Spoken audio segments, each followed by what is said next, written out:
I'll bring yours up and then you advance your slides here. Your in the pointer is right there. That's forward.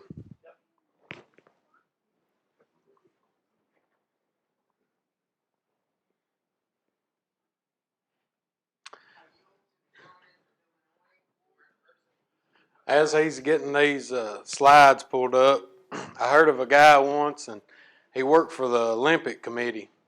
And as he entered this town, he noticed everywhere he looked there was an arrow, and this arrow was stuck right in the middle of a bullseye. So as he made his way through this town, he inquired who this archer was, and they told him the name, and he said, "Well, do you think I could meet this individual?" And they said, "Well, I'm sure I can make that work."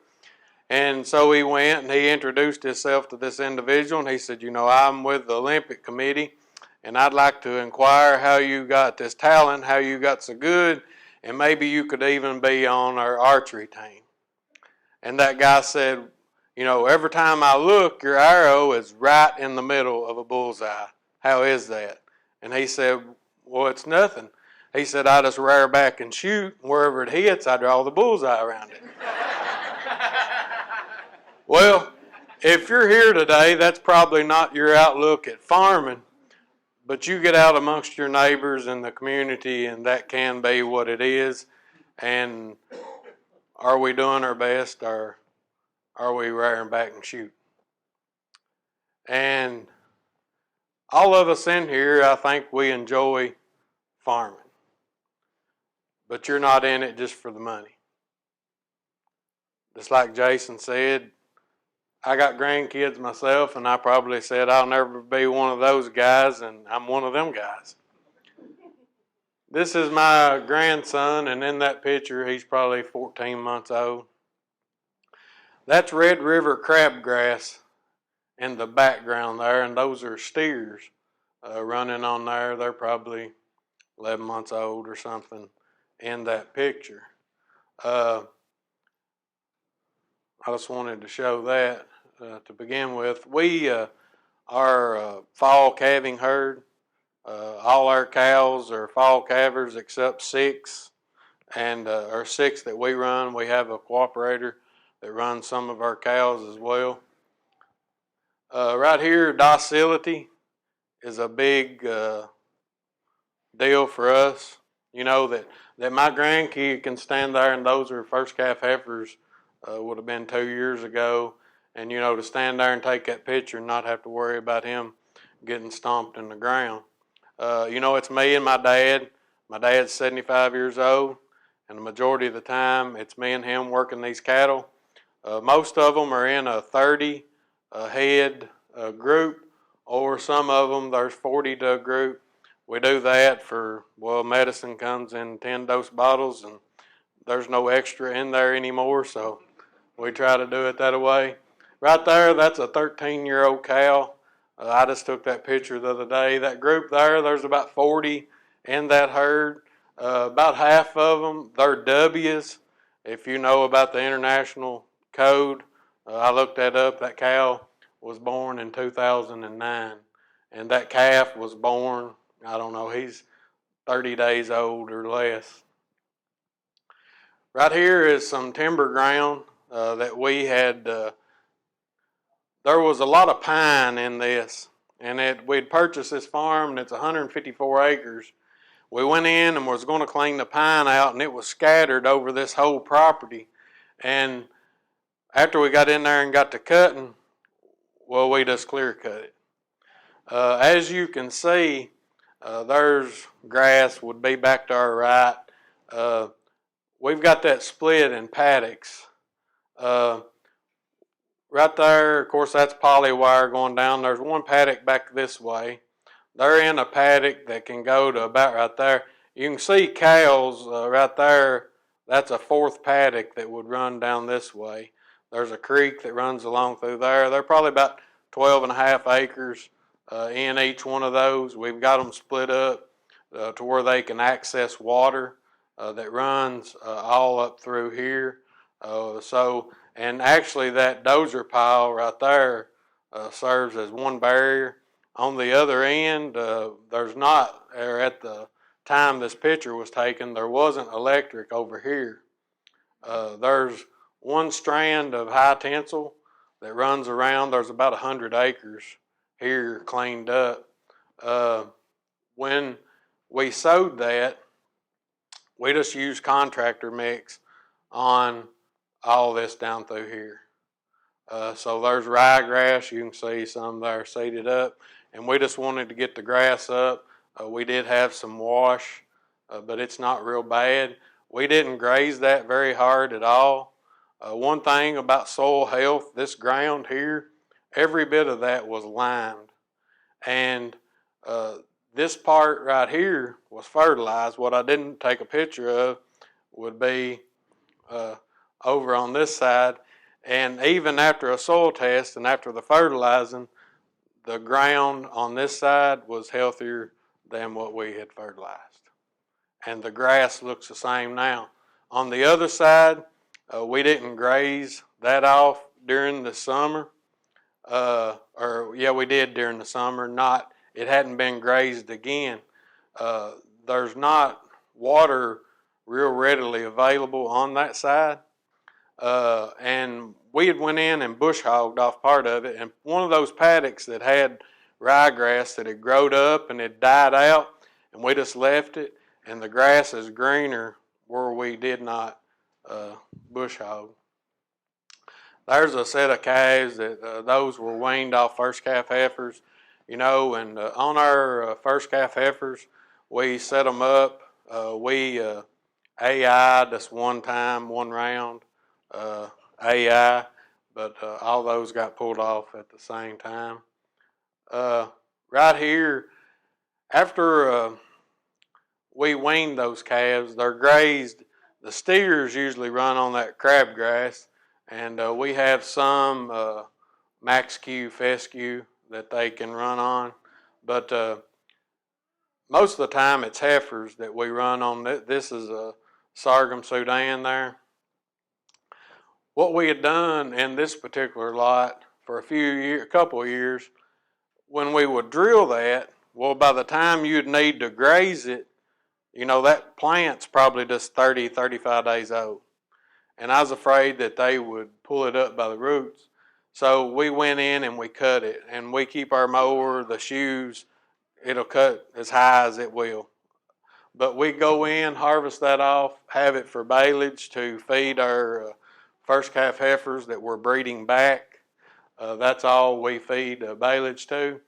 But on those heifers, what I got to doing, we would turn those in there and I'd leave them about 3 or 4 hours a day. Okay, to begin with, of course, everybody's got a few that are friendly and they'll come to you, and our cows know what a bucket is, and that's the best tool we have on the farm, I guess. But anyway, it takes probably a week and they'll all get to coming in there. Well, then, when you get them all to coming in, when you go to pushing those animals out, the first couple of times, they may be like a covey of quail and go out there pretty fast. Not long after you start doing this, probably in 10 days, you can pull in there on a side-by-side or a four-wheeler and they'll all just turn around and they'll make their way out of that paddock. Well, you're like me and you sell your calves by the pound. When you go to get those up and sell them, they're used to you moving them. And they respond well to pressure. And you're not losing weight out here chasing a bunch of calves around and trying to get them up. That is a bred heifer. That picture is in April. We set those heifers up, breed them AI, put the bull with them that particular time, 70 days. Pulled him out 28 days later, draw blood on him. What's not bred gets jerked out, stuck in a freezer beef lot to try and recoup that cost. Right here is that same heifer with a calf on her, sucking her probably for 30 days. One thing on breeding back 2-year-old heifers, we had struggled in the past somewhat on getting them bred back. I struggle with the fact that, I figure out this one thing and it's going to cure everything, but I understand everything works together. We put in a filter fabric pad to feed those heifers on. Added the baleage to it. That particular group bred back at 90%. Within 24 days this year, 77% of that 30 had already calved. So they bred back very well. Right there's that same heifer this year, a year later. Right there, that heifer, and my dad said be sure and point out that that's not our hay. You can tell he's been around Jimmy Henning and some of these people for a while. He said, tell them that we didn't do that. The soil health's already good enough next to those woods, but I put her on there. That calf is about 2 weeks old. That heifer, calving as a heifer, calved in October last year. She picked up 38 days calving as a 3-year-old. And that's not real. She'll hang around. And if you're replacing them, you're not making. That's the most expensive animal probably on a farm, is that 3-year-old cow. And if she comes up open, if they come up open as a 3-year-old, they're gone. A guy told me once to love your wife and kids and not your cows. And I know we all love our cows or whatever livestock, but what he meant, you can get attached to these things. And at that point, how long and how much time do you have invested in her? A bunch. And we need to look at, or we do, try to look at each one of those animals as their own business. And if you had an employee working for you and they went for a year without being productive, I think we know what you do with them. That picture there is a mate out of the same group. That's a 3-year-old as well. The body condition, that heifer, Dr. Les talking about body condition score. I was talking to Dalton Bennett. I sent him this picture. And that cow right there is probably 66% British, with 50% of that being Hereford. That's a Hereford sire heifer right there, out of a balancer cow. Okay, and then she's bred back to a balancer bull. That's a steer calf. And as well, as soon as our calves are born, if the mother permits, and 95% of them or more will, we catch, that's a steer calf. So we tag all them in their right ear. And that way when they're coming through the chute and the ear on your left to where our handle is exposed, we'll implant that calf. If it's a heifer, we put the tag in the other ear, and that way if you're sorting them or that heifer comes through, she doesn't get implanted. And when you see that tag, you'll know not to touch that.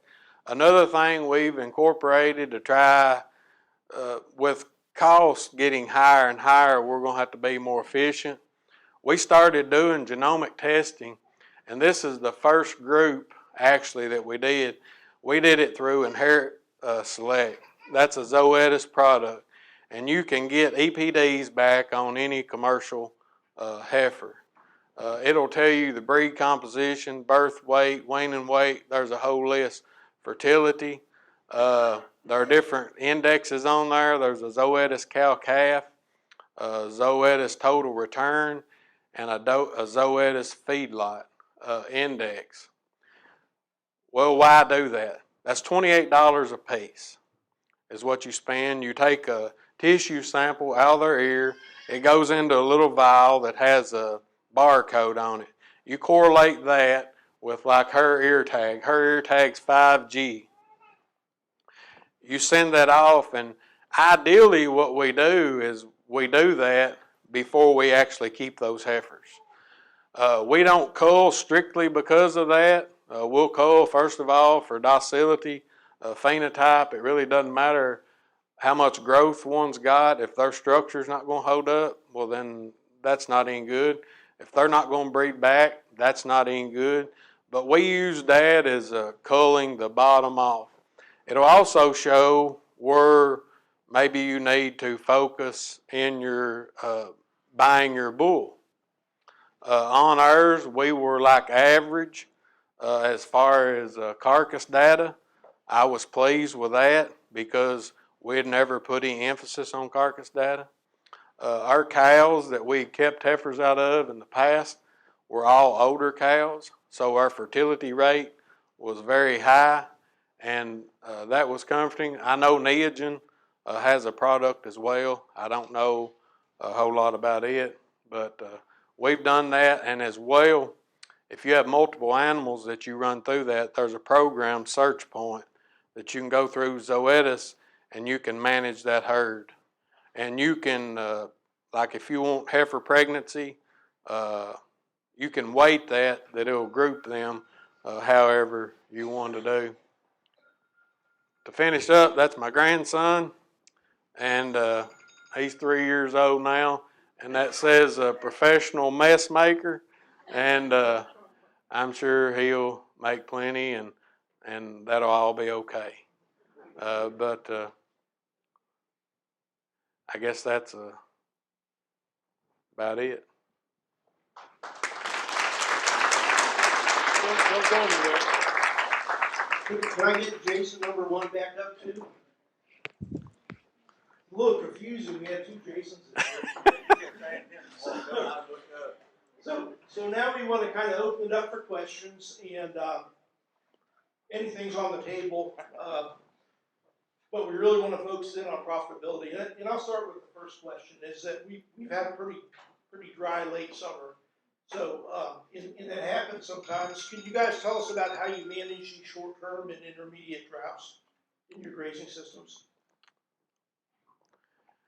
On a group of first calf heifers we calved out, we got 42 right now, and we'd actually had to pull them in and put them on feed because I didn't want to just hammer our pasture in the ground. We've got some pasture, but we'd rather go ahead and supplement them a little bit with the hay right now and then breed back on a stockpile. On that one farm that we cleaned up 100 acres, actually there are 2 farms, another farm we own that joins that and another one that's leased, and we didn't add any cows to our operation until we got that ground established, and that's probably saved us as not running at a full capacity. Now, do we have ground that's eating the ground like some of those that they said do not do? Yeah, we do. And is every cow we got a perfect udder? No, she doesn't. But that's what we do. That's kind of a dream to have that. Yeah. Here, hold on before you answer. Can you switch that one back and forth too so we get it on record? A lot of trouble. My wife said. I'd say a whole lot of similarity to that. In our situation this year, like I said, we had really tackled the spring feeding areas that I talked about. So therefore, we had an abundance of grass when we turned out our cows in spring. So at the end of that drought season the short-term drought that we had, or the midsummer drought that we had, we still had an abundance of grass, and so we continued to graze on that. Moved cows around a little bit, utilized the areas that we intentionally would have stockpiled, and went ahead and grazed on that a little bit. And then that's kind of what we're doing right now.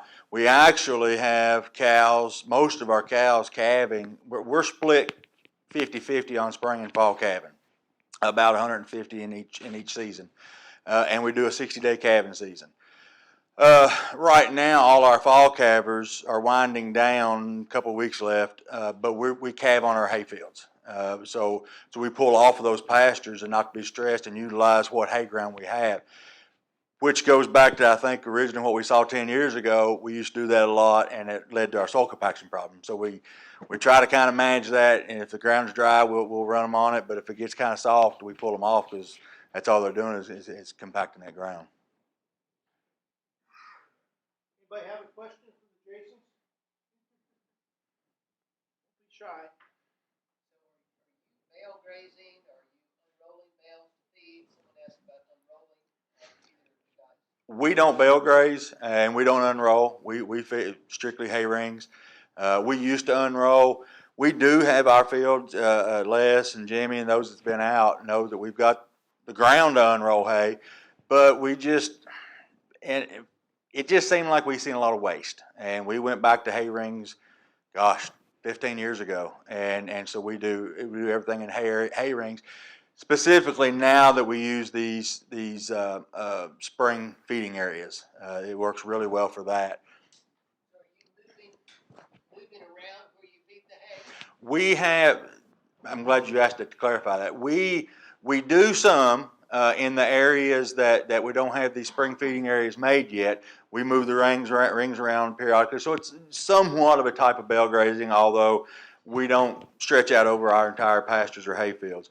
But we have had the feed pads built, so we were able to push off our manure and keep them in a cleaner environment when it gets bad out.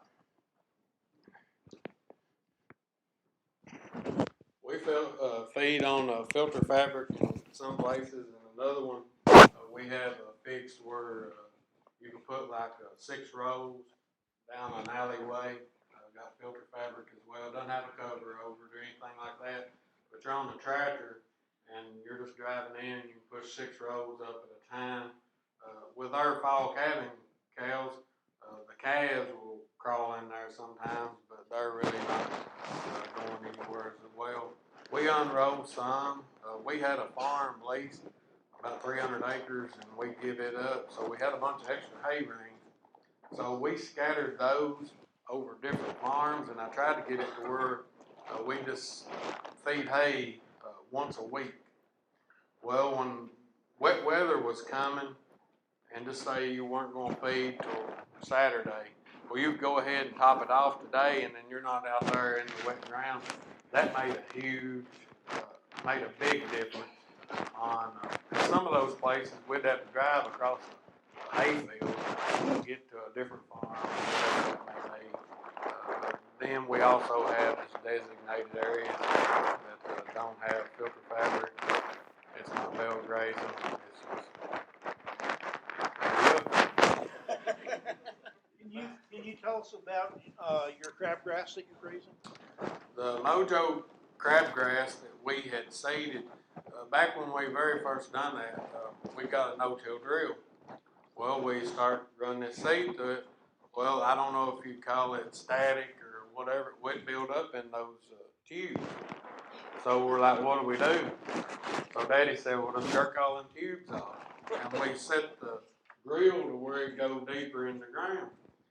So you know what that seed cost, and you're going across through there and you see it and it's all over that drill. Well, it come up like hair on a dog's back. The first year, we let it get probably 10 inches tall before we turned the calves in on it, and they couldn't keep up with it. I mean, and we didn't seed it again for probably 4 years. They come back every year? Yeah. Now, I know it wasn't recommended that you, the less the days to do like that. Yeah. I talked to Chris about that as well, like the ryegrass. Before we got it out earlier, we'd had moisture and we'd got one grazing off of it. We're not gonna get that this year, because it's been dry, and we actually just drilled about a week ago, and, or maybe 2 weeks ago. But we'll graze that off, and then come around next year, there'll be some of it after we take it off the bale. We'll have regrowth of all that ryegrass. They wipe that out, and then there'll be a lot of that go to seed, and then the crabgrass comes on, and then hopefully it's hot and wet, and that's what it loves. Do you use any summer annuals in your operation? Ryegrass, just in those feeding areas right now. Yeah.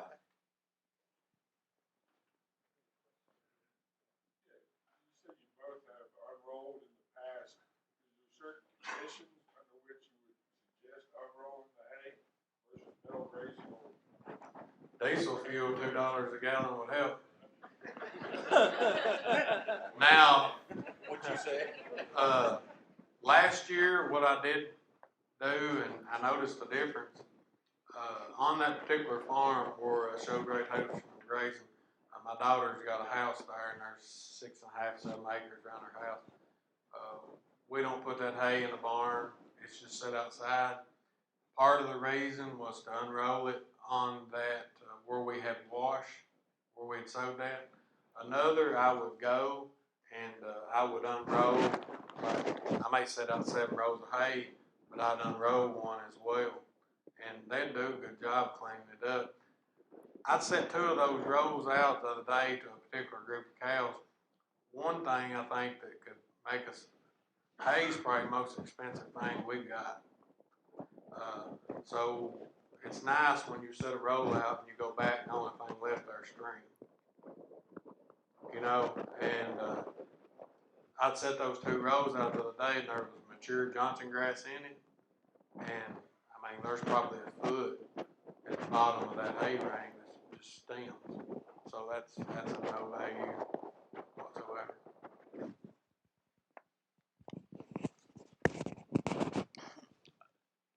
We've never bale grazed ourselves, specifically to the way it was demonstrated or talked about earlier.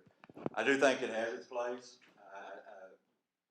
Rolling out hay where we saw, and we'll do from time to time if the ground's frozen and it's really cold, it gives the calves a place. We don't care if we do waste a little bit of hay at that point to let the calves have a place to bed down.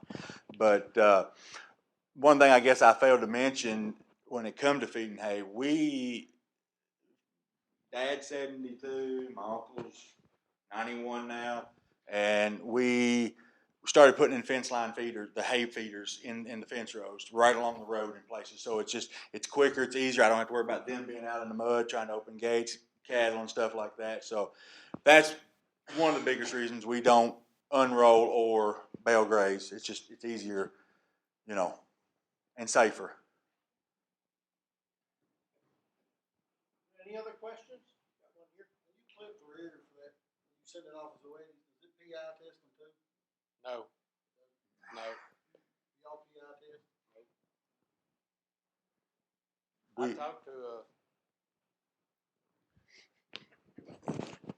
I'd ask an order buyer about that, and if we should, and he said it wasn't really of no benefit. I know other order buyers may tell you the same. Probably 4 years ago, a particular guy, order buyer, bought our heifers. Had paid more than the guy had asked him to, and he told him he'd partner with him or whatever. Well, he wanted to buy the mates to them after they got there, and he saw the health and they performed and such. We put in a set of multi-animal scales that are certifiable, and he required that for him to buy them, and you go price them, and it's 2 different animals. You know. We sent 2 potlucks in Nebraska this time, and they wanted all of the PI before we sent them. Yeah. We done it. We didn't have trouble with them. Because we'd sold our calves just straight off the farm. And another thing, having them consistent, grouped up, we just base weight them, slide them $6, $8. We get them up probably 2 weeks before, and with those multi-animal scales, me and my dad weighed like 135 heifers one day in an hour and a half. Now that's just, and you're not trying to sort off, you got a 150-pound weight difference in there, but you're not spending all that time. If you shrink them 2%, we sell in August, what are you going to lose going 40 miles down the road? When I figured it, 1 year we saved $5,500 just on weight loss and trucking. So you're selling to an order buyer? Is that how you sell all your inventory? Well, yeah. He brokered them.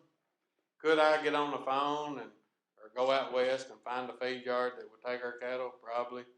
When they leave our farm, I can drive to him and be back at the house with a check in 2 hours that I know is good. And when you got your whole year's income headed out west, mean, who am I? I know who he is. Any other questions? Last chance. Let's thank Jason and Jason.